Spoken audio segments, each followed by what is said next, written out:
Meus amigos, estamos de volta. Mais um grande episódio do Handball Summit.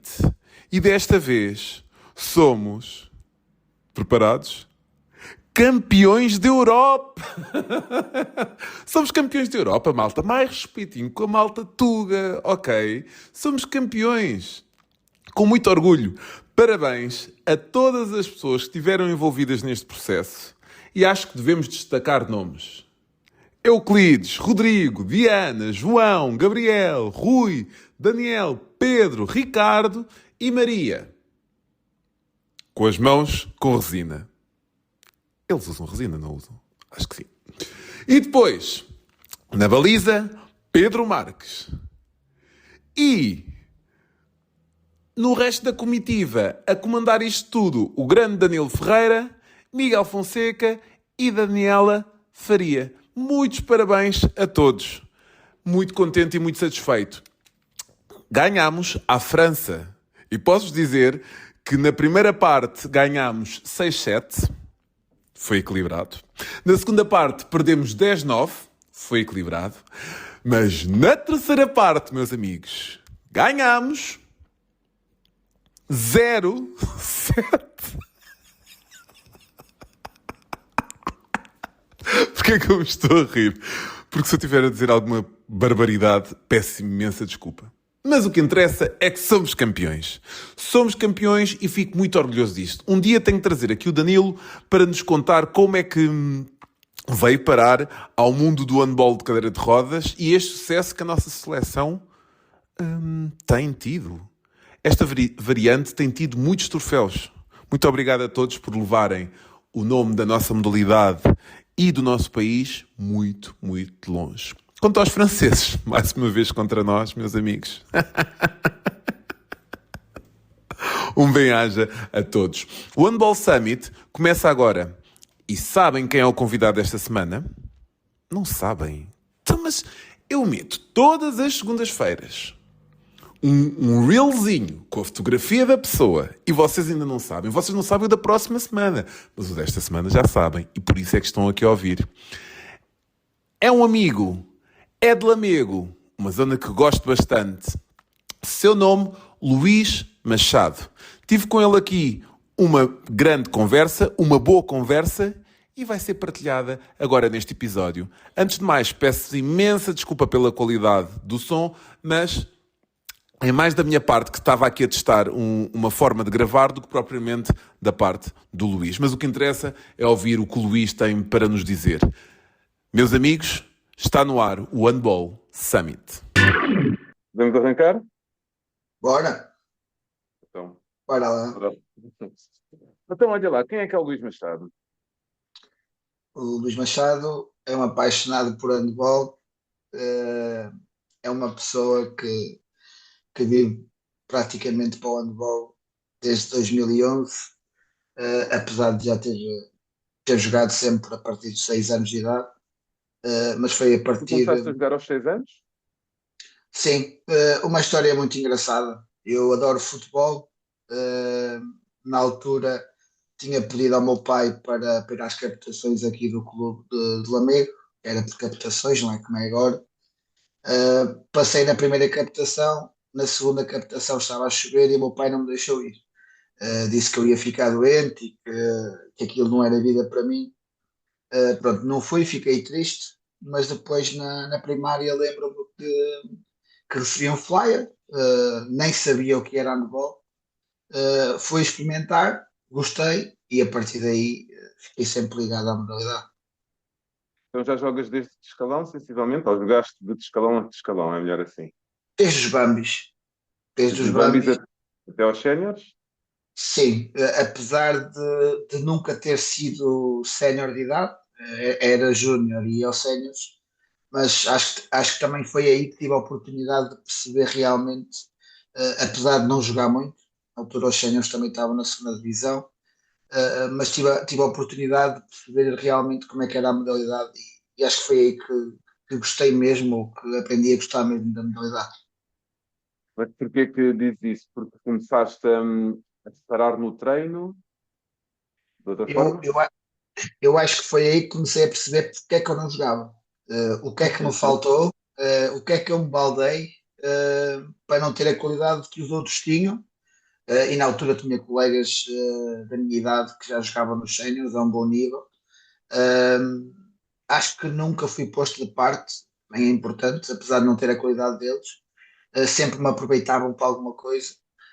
Mas foi aí que eu percebi, pois, se eu tivesse trabalhado isto, se eu tivesse ouvido aquele, se eu tivesse dado ouvido àquele treinador que me dizia que tinha que mudar isto, se calhar hoje estava a jogar. Tu começaste a ser treinador com que idade? Eu comecei a ser treinador com 17 anos. Nós, aqui no clube, sempre tivemos algumas dificuldades a nível de treinadores e na altura deram-me o privilégio de poder trabalhar com um dos treinadores agora que também trabalha para nós, que é o Tiago Maravilha. Na altura havia aquela primeira divisão de iniciados ainda, e perguntaram-me se eu gostava de tirar o curso de treinador e colaborar com ele. E eu aceitei logo, porque foi um treinador que me marcou muito, porque foi se calhar aquele que mais regras impôs, ou seja, era aquele que levava aquilo de uma forma mais séria. Embora para trás tivesse tido bons treinadores, aquele marcou-me nesse aspecto. Algumas eu concordava, outras não concordava, mas marcou-me um bocadinho o espírito, a forma como ele levava o balneário. E foi a partir daí, aceitei, gostei muito, e a partir daí foi sempre tentei sempre estar nas formações todas, e seguir a modalidade. Houve um episódio que eu falei com o Luís Cruz, em que eu reparei nele porque ele fazia perguntas. E há também um momento em que eu reparo em ti que tu também fazes perguntas. Ou seja, alguns dos meus amigos hoje do handball começam por fazer perguntas em algumas ações de formação e que me deixam a questionar que boa pergunta ou que bom momento. Tu gostas de fazer perguntas, não é? Tu gostas de questionar. Gosto de questionar, vou ser sincero, no início tinha vergonha, ficava sempre, pá, o que é que os outros vão achar? Estou aqui a fazer uma pergunta, depois este vai dizer que estou a perguntar por perguntar, ou ele já sabe, vai se rir. Só que eu acho que à medida que vais avançando também vais percebendo que tens que partilhar. E eu acho que é muito importante, principalmente para mim, que estou numa realidade onde o handball é pouco desenvolvido, a verdade é essa. Tenho poucos jogos de qualidade para ver aqui à volta. Tenho poucas oportunidades de falar com os treinadores que estão no topo. E então, por que não perguntar? Por que não questionar? Por que não fazer uma pergunta diferente para perceber como é que a pessoa pensa? Depois era aquilo que o Luís te respondeu.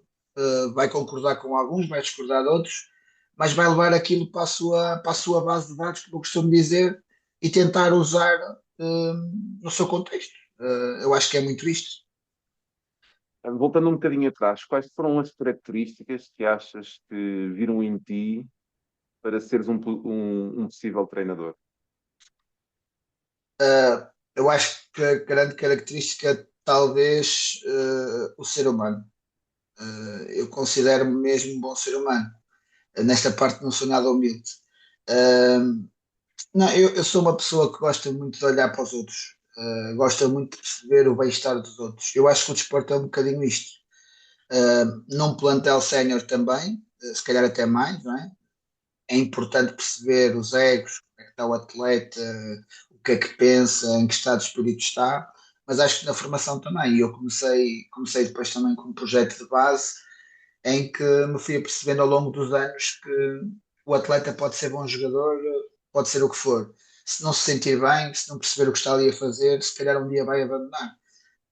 Eu acho que é sempre importante nós passarmos aos atletas a importância deles, dar-lhes o melhor contexto de treino, ou seja, um bom ambiente no treino, um ambiente em que ele possa crescer. E eu acho que foi isso que viram em mim, foi essa capacidade de gerir pessoas, digamos assim. Tu estás num contexto muito próprio, não é? Numa cidade onde é o único clube, onde a distância para os jogos é grande, certo? Quais são as Sim. maiores dificuldades que tu sentes neste momento como treinador do Lamego? Uh, a nível sénior ou a nível da formação? Podemos falar dos dois. É assim, a nível da formação, eu acho que a falta de competitividade é um problema grande. Eu já fui um treinador de ganhar a Liga dos Campeões regionais, queria sempre ser campeão regional, era o meu objetivo. Agora também sou treinador da formação e sinceramente nem olho para o resultado. E não me orgulho do meu passado, orgulho-me do meu presente. Eu acho que é um desnível grande que há entre clubes que muitas vezes faz com que seja difícil os atletas crescerem. Contudo, nós temos tentado arranjado algumas soluções, muitos jogos internos que fazemos, em grupos de nível dentro do próprio clube, tentamos sempre estar em todos os torneios do país, e acho que de uma forma ou de outra vamos combatendo isto. A nível sénior, eu acho que as deslocações é o mais complicado. Temos que convencer, digamos assim, atletas a perder sempre o sábado. E muitas vezes não é fácil. E estamos a falar que muitos deles andam aqui porque gostam mesmo do clube. Uh, mas lá está, é aquilo que eu digo. Eu acho que se nós os convencermos que vamos para uma coisa boa, vamos tentar conquistar alguma coisa, que andamos ali porque temos este objetivo, este, torna-se mais fácil. Mas há outros problemas a nível sénior. Obviamente, construir uma equipa neste meio é sempre muito mais difícil. Contudo, eu tenho a minha opinião e continuo a tê-la. Eu acho que neste meio temos que olhar muito para aquilo que é a formação. Ou seja, nós temos que construir a equipa sénior a pensar na formação. E não construir a formação a pensar na equipa sénior, porque lá está, é um bocadinho começar de cima para baixo, mas é isto que nós temos que fazer, porque vocês estavam a falar no outro podcast da questão dos pontas, num clube maior, não é? Que andavam a ver os pivôs, como é que vamos resolver isto? Eu concordo um bocadinho. Se temos um atleta que ainda é sub-18, que pode ter ali alguns minutos, não é? Que pode passar por aquele momento, porque ir buscar outro? Se os nossos recursos já são poucos, se nós já temos dificuldade em arranjar casa, em arranjar alimentação, em fixar aqui as pessoas, porque é que não podemos arriscar e dizer assim, pá, vamos apostar neste miúdo? Claro que isto é tudo muito bonito na teoria e depois na prática há outras coisas que se levantam. Mas acho que temos que ser nós a resolvê-las e desde que o atleta esteja preparado para o momento, que queira o momento, eu acho que nós temos que o lançar e acho que foi isso que estamos a fazer ao longo destes anos, é tentar encontrar ali algumas bases que nos permitam ter um futuro sustentável. Como é que tu consegues convencer as entidades locais, a direção, os adeptos, que a aposta na formação pode ser muito importante? Se Não calhar só o ganhar em séniores e isto é feito. não é fácil. É uma tarefa difícil, porque por muito que nós digamos que a formação é importante, o pavilhão é nos séniores está cheio, o interesse é maior nos séniores, mas nós tentamos de várias formas explicar isso às pessoas. Recentemente organizamos um encontro nacional que trouxe a Lamego toda a nata do handball, digamos assim, vários clubes nacionais, pessoas de grande importância, como as seleções nacionais, masculino e feminino. Eu acho que tem que ser dessa forma. Temos que explicar às pessoas que o handball não é só séniores, não é? Nós vivemos, se não houver a base, eu acho que não há handball. Eu adoro ver um treino de miúdos, é aquilo que me fascina, ver se já fintam, se já rematam, se choram quando falham, se têm sucesso, não têm sucesso. Eu acho que isso tem que ser desta forma e nós tentamos com várias atividades, falei do Encontro Nacional, mas temos o projeto Master Plan que o ano passado cumprimos, temos o projeto Handball for Kids. Neste momento estamos a trabalhar em 6 agrupamentos, ou seja, estamos a ir a quase todas as escolas de Lamego. Em quase todas as escolas de Lamego, os alunos têm contacto com o handball, sejam ou não atletas de handball. E eu acho que tem que ser desta forma, as pessoas têm que ver a importância de nós também chegarmos às escolas, para poder captar mais miúdos. Agora, é sempre ingrato porque a verdade é esta, por exemplo, amanhã temos um jogo da primeira divisão nacional de sub-18 e eu sei perfeitamente que o pavilhão não vai estar nem metade daquilo que tem estado nos séniores. Eu acho que as pessoas ainda não olham para o handball também como uma modalidade rei, mas um dia esse dia eu acho que vai chegar. Está a mudar um bocadinho aqui esse contexto, eu pelo menos sinto isso. Mas eu acho que temos que olhar com outros olhos para a formação. Dirigentes, toda a gente, mesmo treinadores, porque mesmo um treinador que esteja a começar, muitas vezes olha, aqui ninguém me vem ver, se calhar não estão a avaliar o meu trabalho, mas se calhar o trabalho que ele está a fazer é muito mais importante que o trabalho que está a fazer o treinador de sénior. Eu acho que é assim que nós temos que olhar para as coisas. Olha, antes de mais, antes de continuar nesta parte, dar-te os parabéns pela organização do Encontro Nacional de Minis, porque eu estive lá nesses dias e vocês tiveram um trabalhão. Aquilo foi. Vocês estavam completamente safados no último dia, porque foi muito amor à camisola, amor ao clube, amor à nossa modalidade, e vocês trabalharam muito para que as pessoas, para que os miúdos, ao final do torneio, ao final da competição, tivessem satisfeito e estava toda a gente satisfeita e as pessoas não lhes passa pela cabeça a quantidade de problemas que vocês tiveram. E isso passa-se pelo país todo e por diversas realidades, ou seja, pessoas que dão tudo, fazem tudo para que as coisas aconteçam, no final ficam estafadas, mas ficam satisfeitas porque conseguiram dar mais um passo. E isso, pá, dar-vos os parabéns porque vocês fizeram um excelente trabalho e acredito que não tenha sido nada fácil aquela organização. O que é que tens a dizer sobre isso? Obrigado. Não fui só eu, obviamente, não é? Foi um Uhum. conjunto de pessoas que conseguimos fazer aquilo. Não foi fácil, claro que não foi fácil. Estamos a falar de 4, 5 dias praticamente sem dormir, 4, 5 dias a pensar no que temos que resolver, mas eu acho que no final, na despedida das equipas, quando vamos cumprimentar os treinadores, os dirigentes, a desejar boa viagem, o facto de ouvirmos espetacular, quando é que voltamos, eu acho que isso é que é o gratificante, porque, porque de facto acho que conseguimos, dentro das condições que tínhamos, porque nós, obviamente, temos de trabalhar com aquilo que temos, não é? Ninguém tem hotéis para alojar as equipas, nem todos os pavilhões têm a melhor qualidade do mundo, e nós, dentro disso, tentamos que as pessoas se sentissem bem. E acho que conseguimos ali construir uma boa equipa de trabalho e pessoas, como eu digo, que são todo terreno, que é preciso ir às 4, vamos às 4, é preciso ir às 5, vamos às 5. Aquilo está a acontecer, temos que ir resolver, vamos resolver. E acho que foi isso que fez com que as pessoas também gostassem. E depois eu tenho esta ideia, eu acho que o Lamego sabe receber, acho que é uma cidade que sabe receber, é uma cidade que gosta de receber bem as pessoas, e ainda bem que o desfecho final foi esse. Eu só fiquei chateado com uma coisa. Foi eu chegar àquele pavilhão, estar lá um cartaz gigante do futsal, com umas datas anteriores, e eu a dizer, "Fogo, como é que a Câmara Municipal não aproveitou para pôr aqui um cartaz, ou pelo menos tirar este. Pelo menos tirar este, porque já tinha passado e estava-se a realizar. Porquê? Porque eu acho que é importante também, quando existe este esforço das pessoas, que a comunidade à volta ser, ok, estão aqui estes carros todos, estão aqui estas pessoas todas a passear, o que é que se passa? E não que seja só de boca a boca.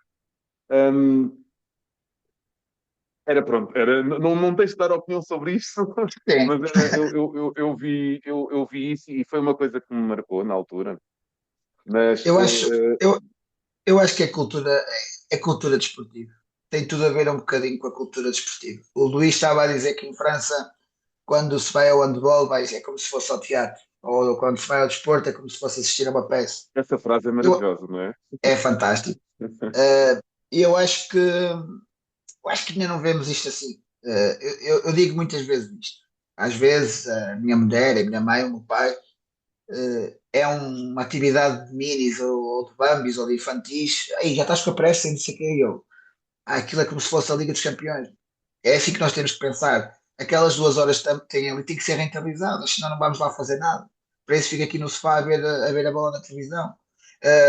E eu acho que a nossa cultura desportiva, eu acredito mesmo que se fosse uma competição da seleção de séniores que se calhar era igual, não sei. Mas acho que olharam para aquilo como. Não tinham noção da projeção. Eu acho que nós tentamos explicar isso às pessoas. Atenção que restaurantes vão estar cheios, hotéis vão estar cheios. Isto é muito importante para a comunidade local. Mas eu acho que as pessoas não tinham noção da projeção que um evento daqueles podia dar. Também, sinceramente, não sei se já perceberam ou não. Porque eu sei que depois há outras coisas ao barulho e eu não gosto muito de meter em políticas, mas sim, essa questão aí do cartaz, independentemente de qual é a modalidade, acho que merece esse destaque, sem dúvida. Sem dúvida. Continuando na tua parte de treinador, como é que é o teu dia a dia como treinador dessa realidade? Realidade que é um clube que está na segunda divisão, certo? Na PO2. Sim, Uh, Antes de mais, nós devemos. Chama segunda divisão, mas é segunda divisão ou a terceira? não. Para mim é terceira divisão. Os meus dirigentes odeiam que eu diga isto. Mas é terceira divisão e não há problema nenhum. Temos que saber interpretar as coisas como elas são. Aliás, no ano em que nós subimos na secretaria, na altura por causa da desistência do LX, estávamos no grupo do Benfica B, na altura da tua equipa. Nesse ano em que subimos para a verdadeira segunda divisão. E aí sim é que nós sentimos o que é a segunda divisão. Não é? Porque estamos a falar de equipas, lembro-me do Horta, lembro-me do Fuas na altura, equipas muito, muito fortes, e havia um desnível muito grande entre essas equipas e nós. Depois, quando houve a reestruturação de campeonatos e passamos para a PO2, que é a terceira divisão, eu senti, entre aspas, que estávamos outra vez no ano em que subimos. Ou seja, o nível, acho eu, que recai um bocadinho por aí. Acho eu que neste momento está um bocadinho mais forte, ou seja, os campeonatos também se fizeram, as equipas também se organizaram e está um bocadinho mais forte, mas acho que tem que se chamar terceira divisão. Ainda por cima é por zonas, o que não é propriamente, não é aquela divisão grande em que jogávamos de Lamega às Ilhas. Mas voltando um bocadinho à questão dos dirigentes e das pessoas à volta da modalidade. Vender uma modalidade, a dizer que estás na PO2 ou que estás na terceira divisão é diferente? Por isso é que os teus dirigentes ficam chateados, imagina?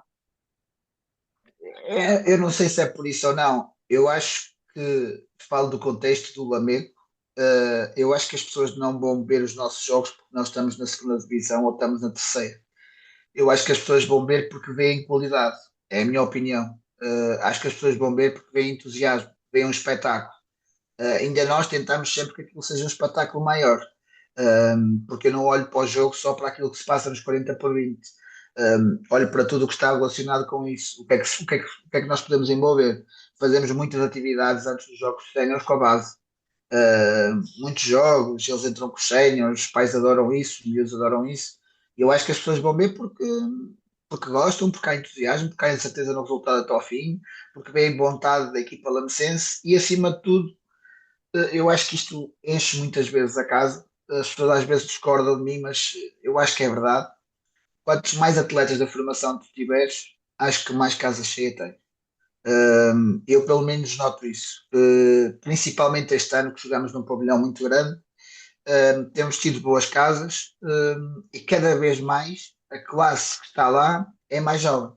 Ou seja, o facto de nós termos atletas que ainda estudam no liceu, no 12º, que estão a tirar cursos profissionais, isso chama as pessoas, o público jovem, digamos assim, ao pavilhão. Acho que sim, que essa identificação é super importante, porque tu vês um dos teus, não é? Ainda hoje em dia no grande futebol a malta fala muito de queremos ser malta da formação, né? Depois Sim, falta o arriscar e o ter coragem para o fazer, porque ninguém é melhor do que esses clubes para o fazer. Às vezes essa malta não tem essa noção. Como treinador, como é que é normalmente o teu dia a dia?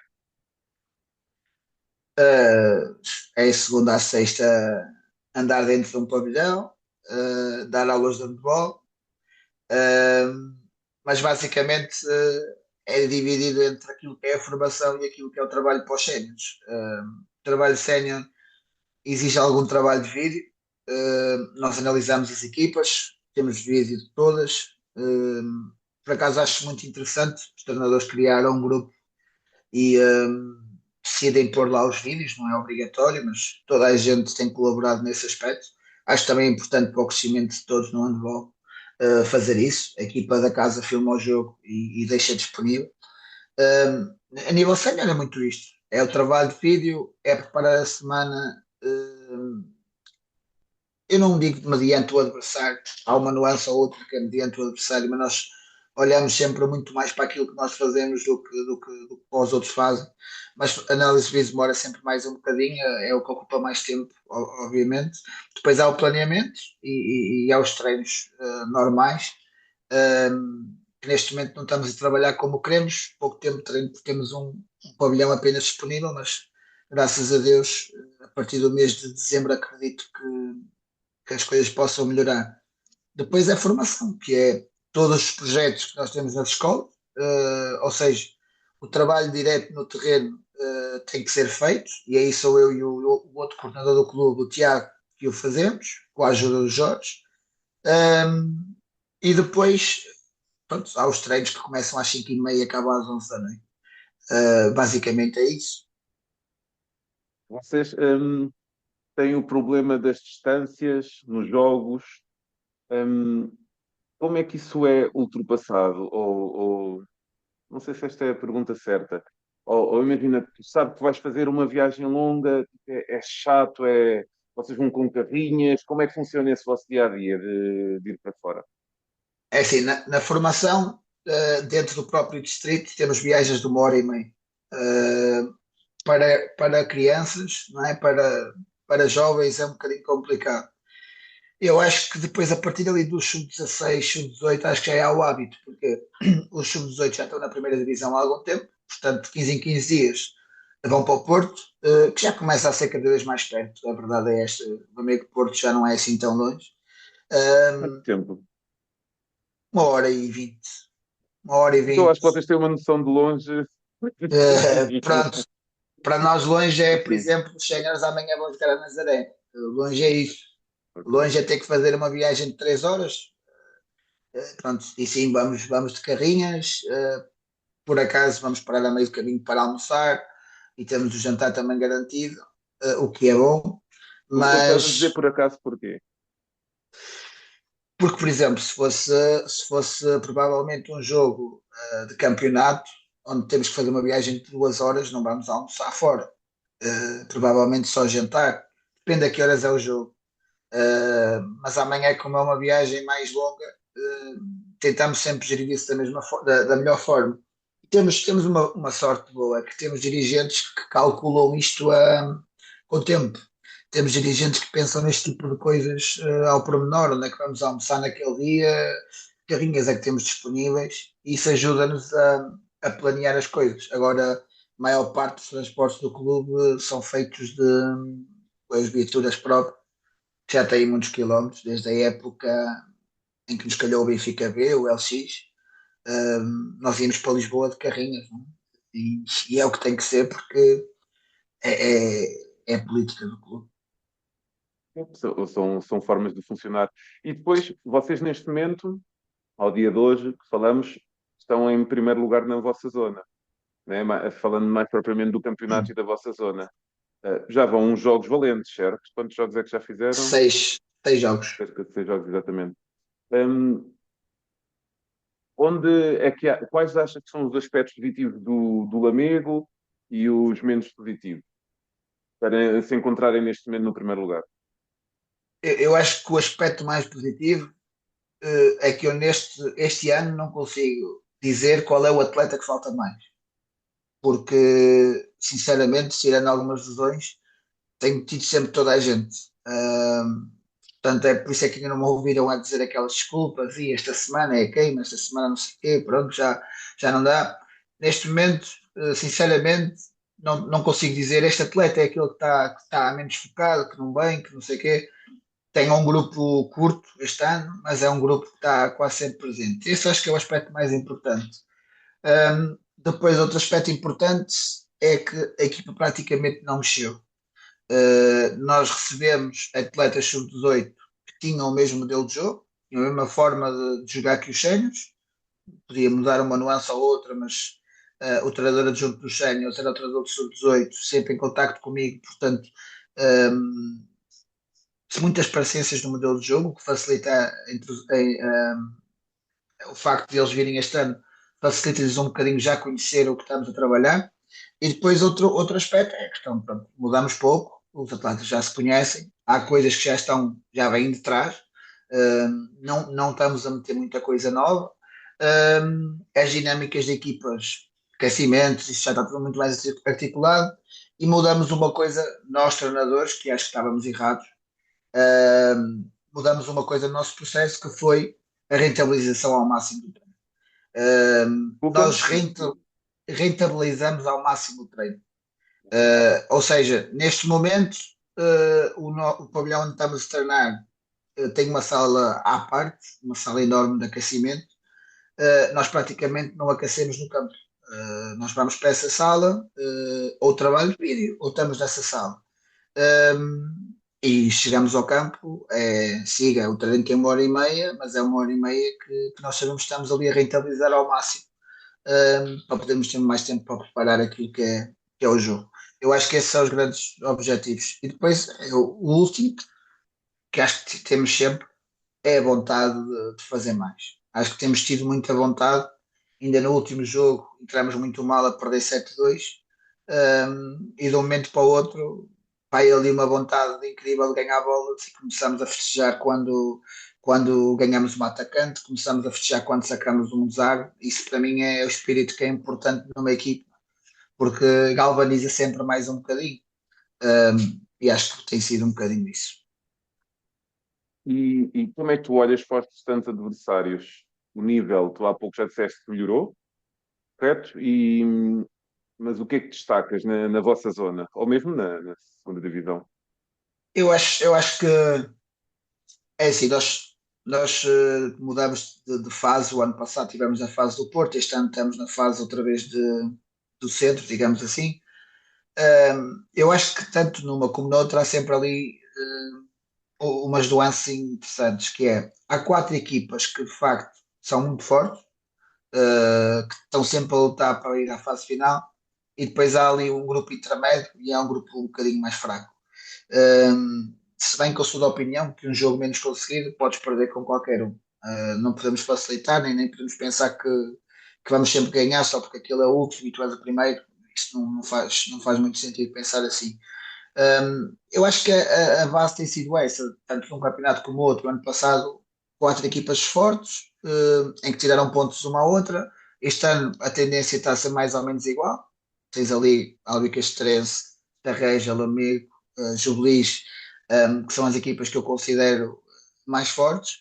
E depois é o grupo intermédio. Agora, a nível de plantéis, de construção de plantéis, eu não sei o que é que as outras equipas trabalham, e isto também é muito importante. Às vezes analisamos o trabalho dos treinadores pelas derrotas, mas este contexto a nível sénior, às vezes não é fácil. Nós percebemos as realidades, se trabalham, se não trabalham, se trabalham 3 vezes, se não trabalham, mas o que eu noto é que há jogadores interessantes que jogariam à vontade numa segunda divisão, ou seja, numa divisão de honra, sem dúvida. Há jogadores com muita qualidade a nível físico, a nível técnico.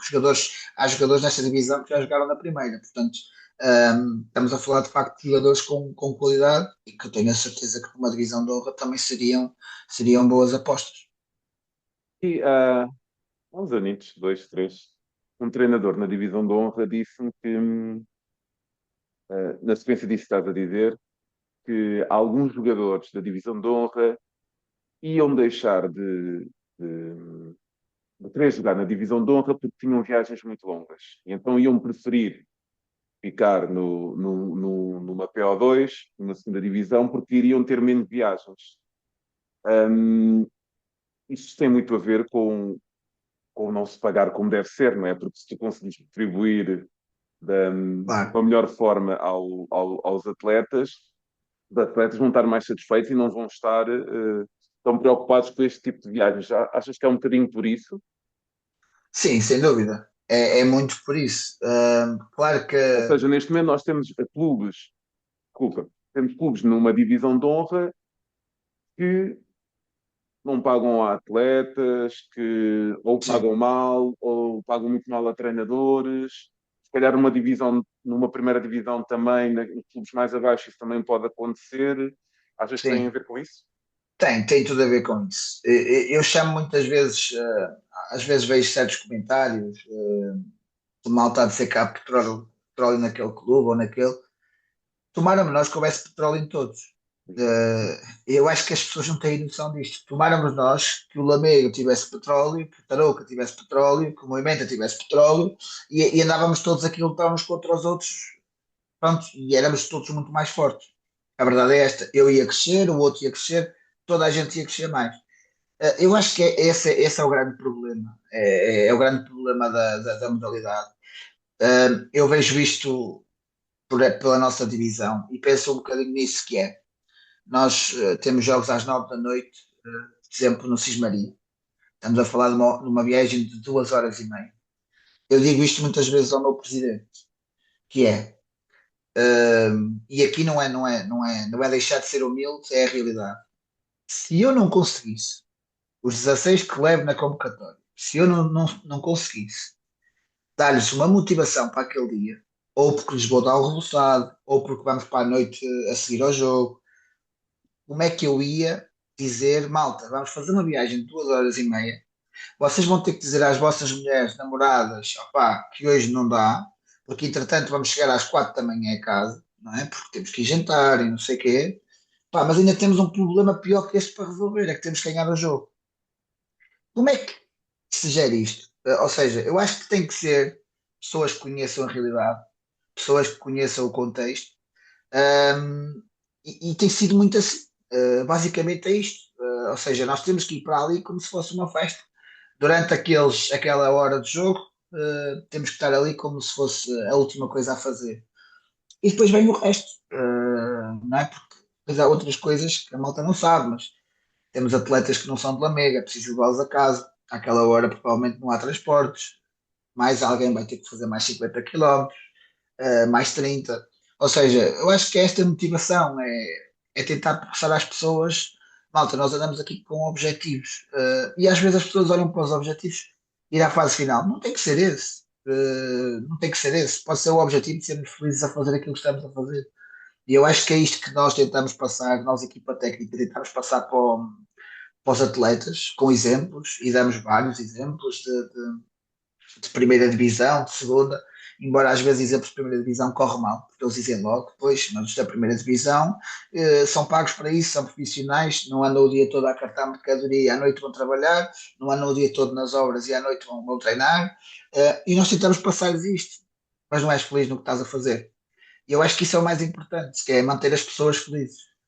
Não é? Claro que isto não é tudo um mar de rosas. Obviamente que já perdemos jogadores porque não jogam, ou porque não se sentem felizes. Isso acontece em todos os grupos. Não é? No nosso grupo não é, não é indiferente a isso. Agora, acho que é muito isto, é a motivação. É o que nos traz aqui. Por exemplo, eu posso dar um exemplo pessoal. Eu amanhã vou acordar às 8 da manhã para ir dar treino às 9, das 9 às 10 aos infantis B, que é o meu escalão, e depois das 10 às 11 vou ficar no treino de minis, porque provavelmente é preciso montar um terceiro campo e precisamos de mais um treinador. Vamos sair às Do quê? 11 Desculpa, não percebi. é preciso montar um terceiro campo, Ah, ok. tem aparecido muita gente e é preciso mais um treinador. Depois vamos sair às 11 para Nazaré, almoçar, jogar às 5h30, ter que conduzir, ter que vir do jogo a conduzir, e as pessoas diziam assim, isso não é demais? E eu pergunto assim, se eu não sou feliz a fazer aquilo que estou a fazer, eu nem dou conta que o dia passa.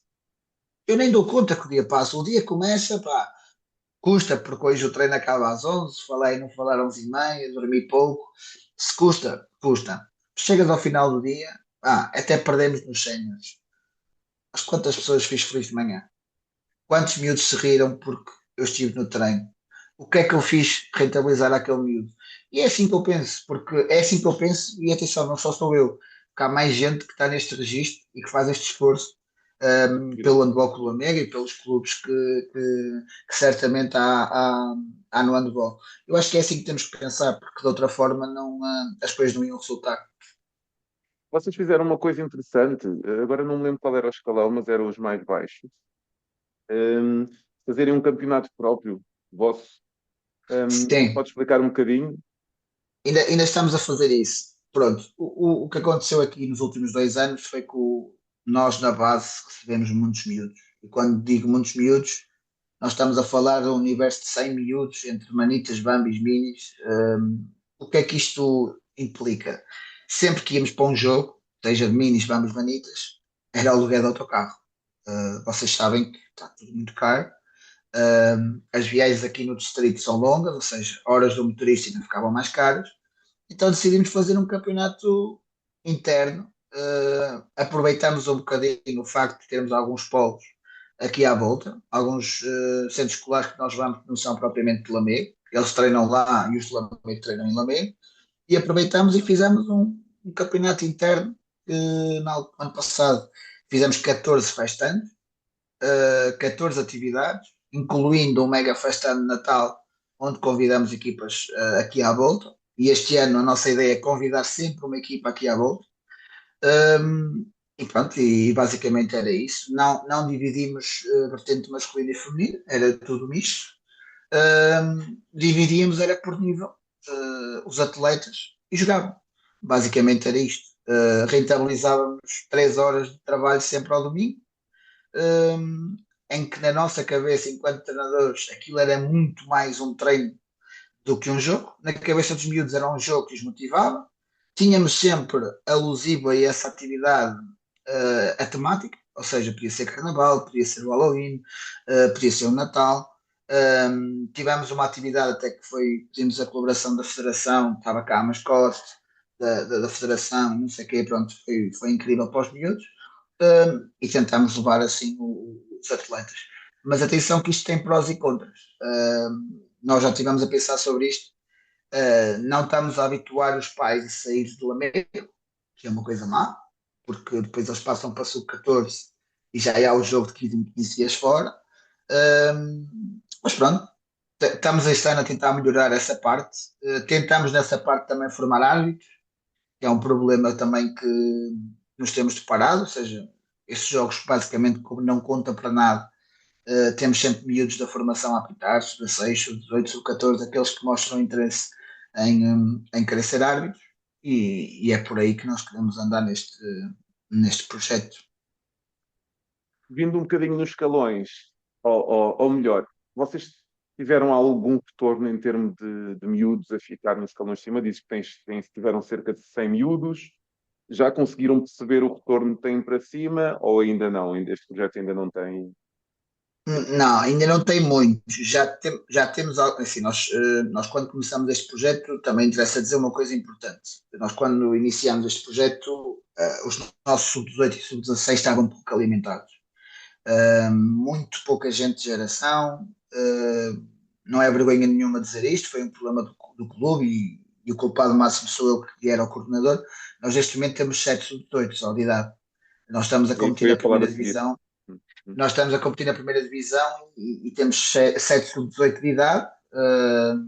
É uma situação grave, obviamente, não é este o caminho que nós queremos para o clube, mas o grande culpado sou eu e temos que resolver agora internamente como é que estamos a fazer. O que é certo é que o ano passado tínhamos 8 sub-16, neste momento temos 18. Ou seja, conseguimos ter uma margem sem contar grupo de nível, porque nós trabalhamos por grupo de nível, não trabalhamos por idade, mas neste momento de idade temos 18 sub-16, que nós acreditamos, nos próximos anos, serão estes a sustentar a partir daqui. No entanto, ainda temos ali algumas gerações por ano civil que não estão como nós queremos. O que é que nós fizemos este ano? Adicionamos mais trabalho aos treinadores.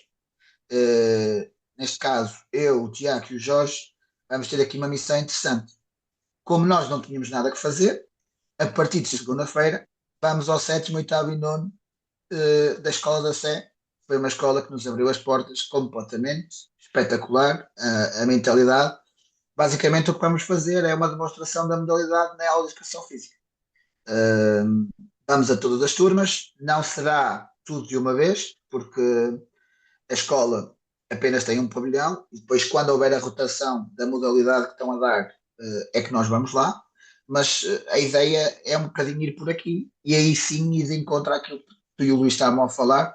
Vocês estavam a falar da questão dos guarda-redes, como é que vamos tratar e não sei o quê.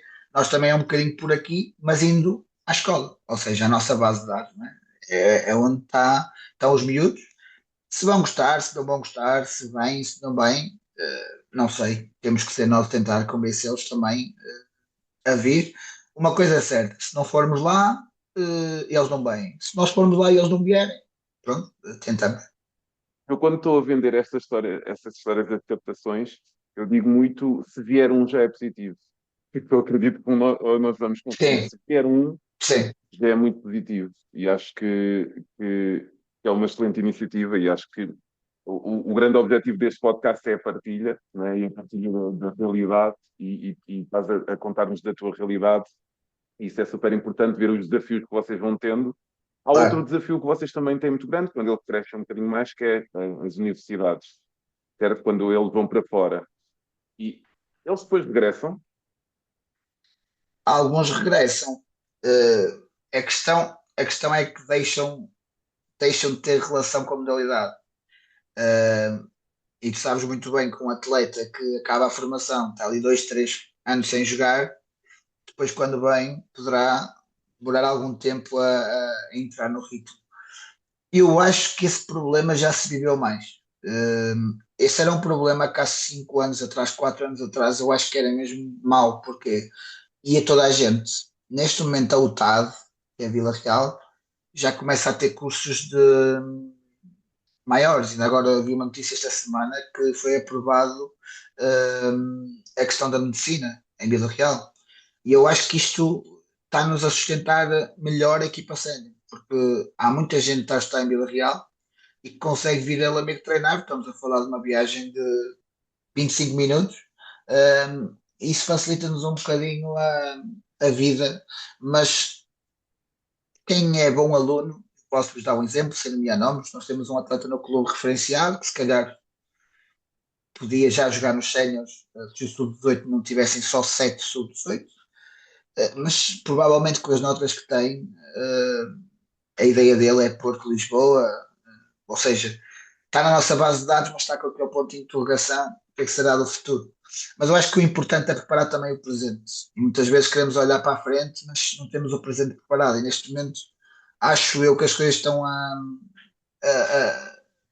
a mover-se para isso ser resolvido o mais rápido possível. Tu vês o handball nacional, ou seja, como é que tu vês o panorama do handball nacional neste momento? Sporting a fazer um trabalho excelente, se calhar a equipa que está claramente acima, se bem que o Porto está sempre a morder os calcanhares, já o ano passado, este ano. Eu acho que há claramente ali duas equipas que estão acima e depois há ali aquele grupo médio forte, como eu costumo dizer, e depois há este ano, acredito eu que há mais competitividade, pelo menos parece-me a mim. Pode haver uma equipa ou outra mais fraca, mas depois há ali equipas que andam a ganhar umas às outras, e isso é importante. Eu, eu, eu, eu acho que o handball, e eu acho que é um ponto de partida para uma boa formação. Eu acho que o que temos que pensar é porque é que andamos a formar? Pelo menos eu acho muito isso. Eu vejo equipas que vivem claramente da formação ou de atletas da formação de outros clubes que não têm um investimento muito grande. Um, mas depois vejo também, se calhar, alguns investimentos que eu não consigo perceber. Eu, enquanto apaixonado pelo handball, não criticando ninguém, porque lá está, cada realidade é cada realidade, e eu nunca o farei. Não é da minha pessoa fazê-lo, mas há alguns investimentos do handball que eu não consigo compreender. Por exemplo, nós olhamos para a equipa do Sporting e temos ali um trabalho de base todos os anos a ser sustentado com alguma coisa melhor. Não é? Eu acho que ainda não vi um atleta que o Ricardo contratou, que não desse nem um bocadinho. Pelo menos posso estar enganado, pode até ter havido, mas eu acho que toda a gente dá um bocadinho. Eu olho para aquele Moga, por exemplo, uh, parecia que não ia defender, que não ia pertencer ali àquele universo, e de um momento para o outro está o monstro. E tem sido importante na manobra do Sporting, tanto a níveis europeus como a nível nacional. Portanto, eu acho que é muito importante é nós percebermos o que é aquilo que queremos. E o Sporting, nesse aspecto, acho que nos está a dar uma lição boa nesse aspecto, porque, por exemplo, eu tive esta conversa com o meu plantel, com alguns atletas do meu plantel, Filipe Monteiro, no Sporting, por exemplo.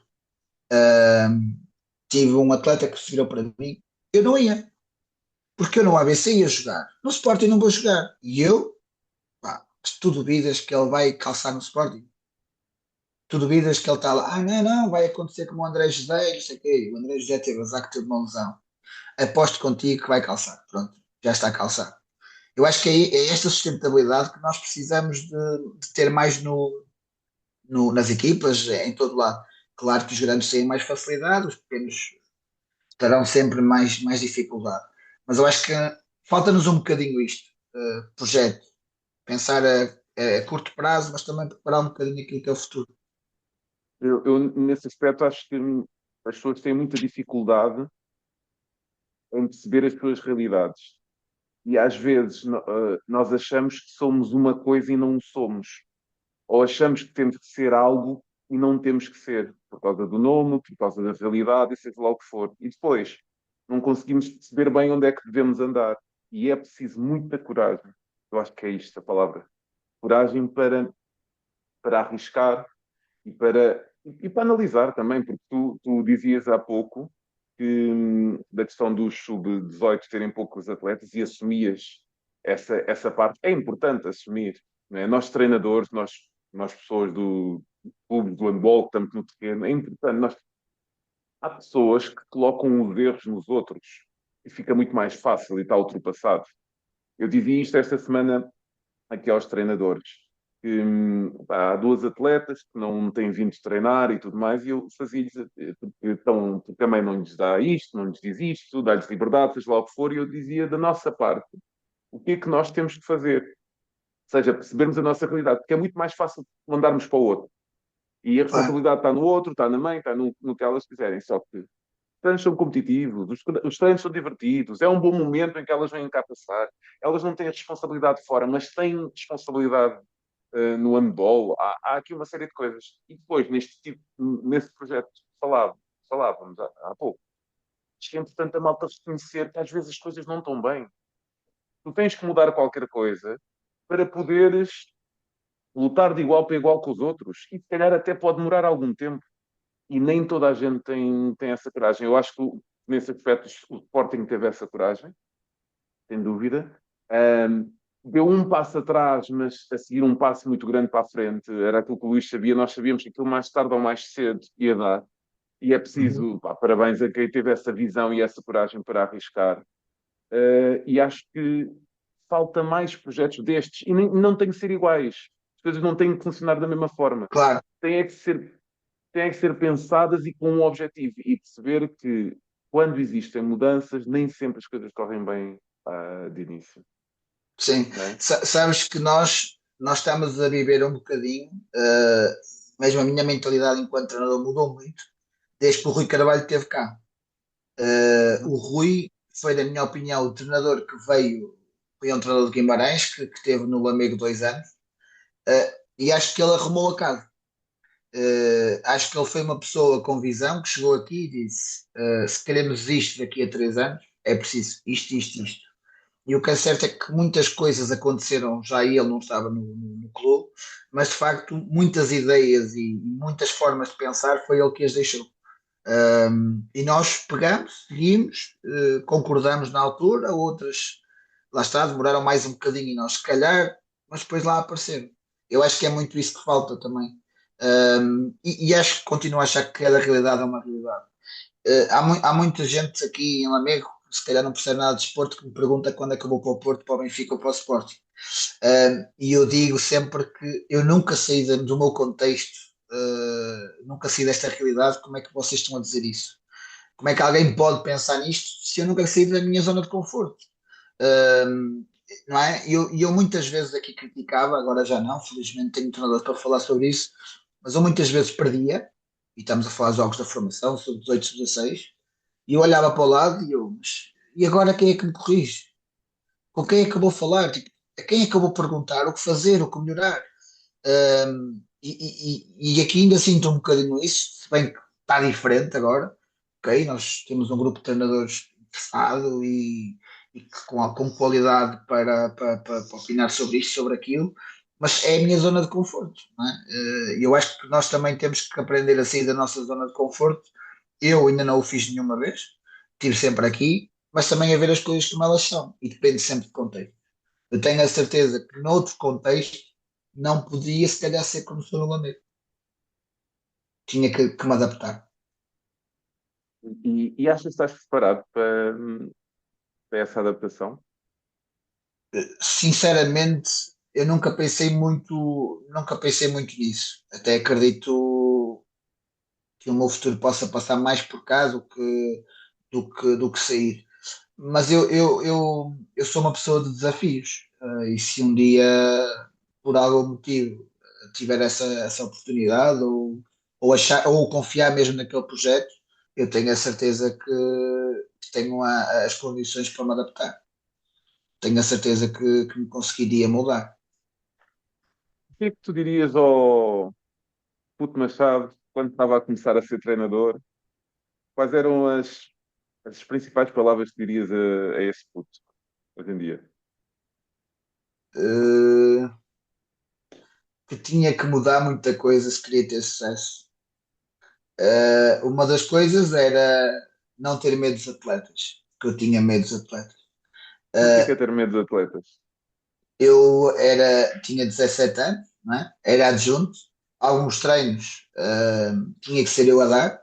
Estamos a falar de miúdos como o Kiko, por exemplo, 16 anos, ele tinha 15, 14 anos na altura, mas já com um corpo incrível.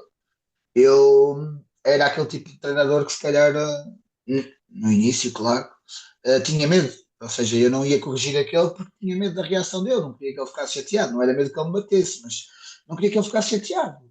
Pá, não queria criar ali um problema, queria que as coisas. Ele tem gostado de mim, isso é que é importante. Depois, à medida que fui percebendo, avançando, obviamente que as coisas mudam. Portanto, neste momento, o que eu diria a esse Machado era isso: não tenhas medo, vai pelas tuas ideias e tens que ser sempre fiel a ti mesmo. E o facto de não estás a corrigir um atleta, estás a enganá-lo a ele. Um, Era basicamente isso que eu lhe dizia, acho eu. O resto, não sei, talvez. Eu sempre fui muito interessado, portanto, não lhe dizia para ser mais interessado. Eu tive a oportunidade de. Eu ia sempre ouvir a palestra do Varjão, por exemplo, ao intervalo, ou quando podia no final do jogo.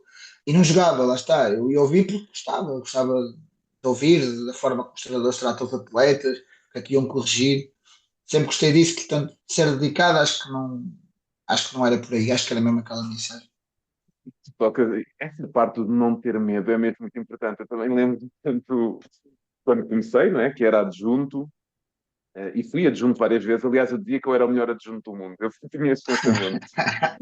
Porque era muito correto com a pessoa com quem eu trabalhava, também admirava a pessoa, acho que isso também facilita e acho que devemos nos ver um bocado no trabalho da outra pessoa ou Claro, aprender qualquer coisa.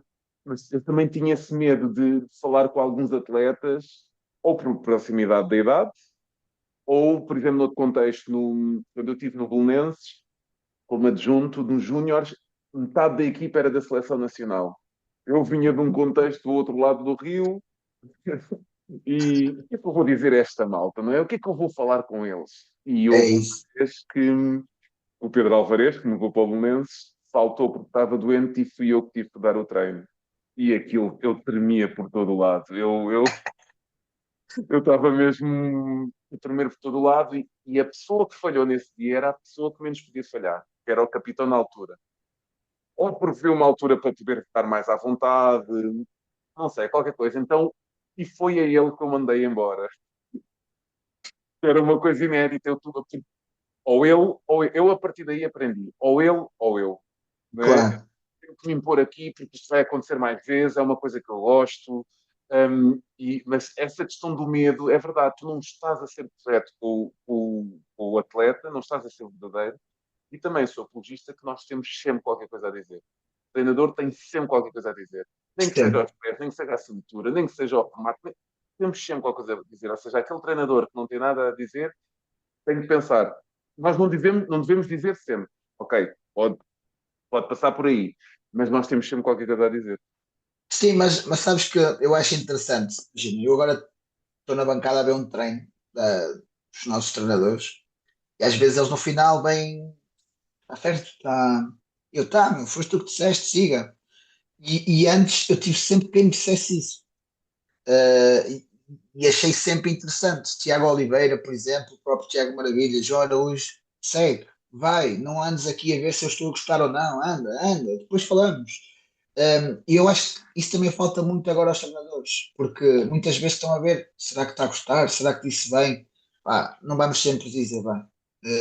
Temos aqui pelas nossas ideias e depois ir aprendendo com aquilo que vai acontecendo. E eu acho que se calhar repensar um bocadinho no grau 1 também essas estratégias de entregar ao treinador isso. Por exemplo, tive um treinador, houve um dos treinos que foi ao ar livre, pá, aí há um mês atrás, e houve um treinador que na parte do jogo calhou mais perto do público, da bancada. Estava a bancada cheia de pais. E eu notei que esse treinador se encolheu muito durante o jogo.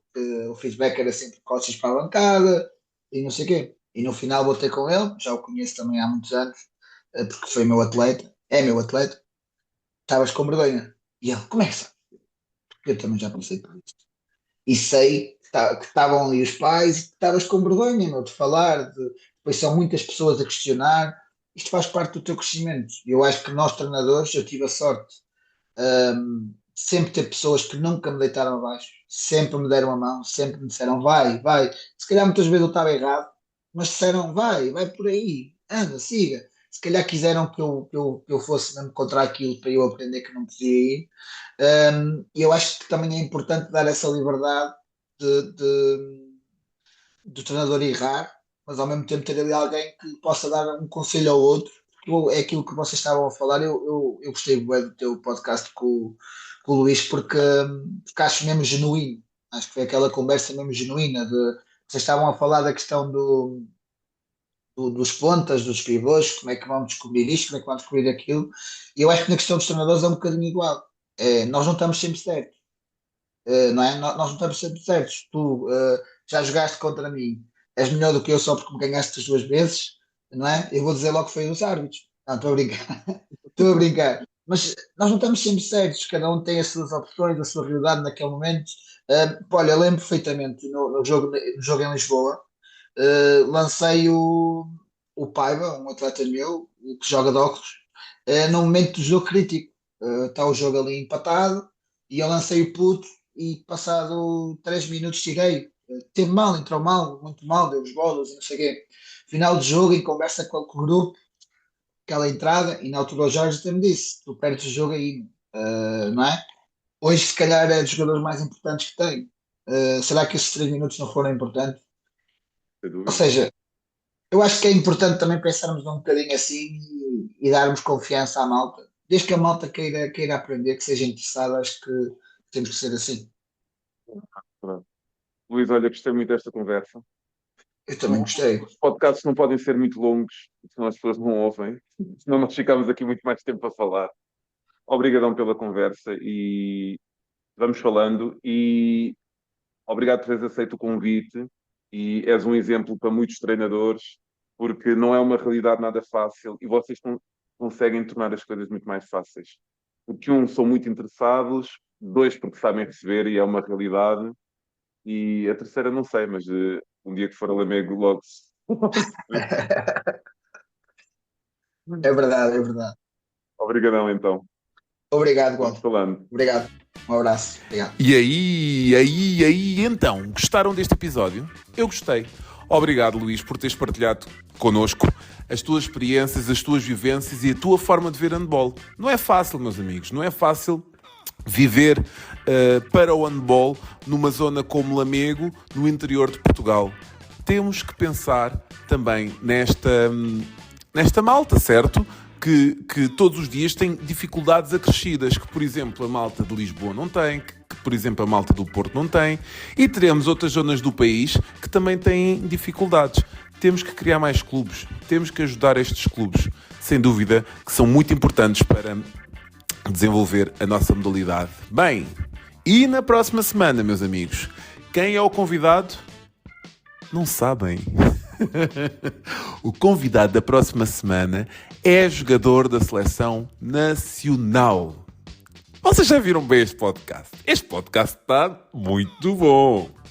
Ficamos-nos por aqui e quero que deixem um likezinho no Spotify ou no Apple Podcast, ok? No YouTube estou ali com algumas dificuldades, mas assim que puder, saiam todos os episódios que temos ainda para colocar lá. Meus amigos, voltamos a ver na próxima semana. Não se esqueçam, Handball Summit. Handball como nunca viste. Ou como nunca ouviste. Não sei, tenho que ir ouvir.